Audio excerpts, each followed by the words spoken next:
OPDमध्ये लैंगिक समस्या घेऊन पेशंट आला होता. याची कंप्लेंट होती की म्हणजे सुरुवातीला कंप्लेंट होती, जे आम्ही 3 महिन्यापूर्वी औषध चालू केलं होतं, त्यावेळी तात्पुरता यायला वेळ लागतो आणि आली तरी जास्त वेळ टिकून राहत नाही, असं होतं.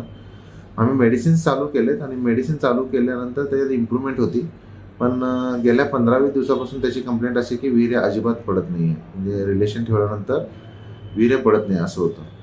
तर सांगायचं असं की जेव्हा आम्ही या सिच्युएशनमध्ये आम्ही तपासलं, तर मेडिसिन्स चेक केले, तर इरेक्शन येण्यासाठी, तात्पुरता येण्यासाठी मी मेडिसिन दिलं होतं आणि टिकून राहण्यासाठी पण मी मेडिसिन दिलं होतं. काही पेशंटना आम्ही काही औषधं अशी वापरतो की दीर्घकाळ म्हणजे तात्पुरता टिकून राहावी आणि वीर्यस्खलन उशिरा व्हावं.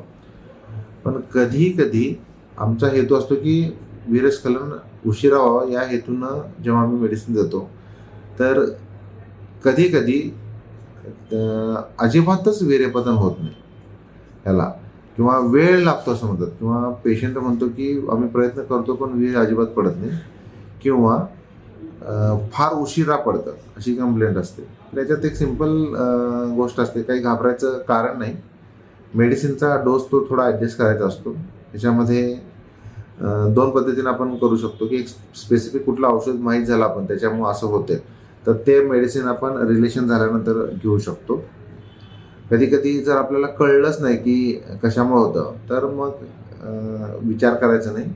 आधी रिलेशन ठेवायचे आणि सगळ्या मेडिसिन्स ज्या आहेत, त्या सगळ्या रिलेशन झाल्यानंतर घ्यायच्या. असं केलं तर मग हे वीर्यस्खलन जे होतं, उशिरा होतं, ही कंप्लेंट राहणार नाही. Thank you.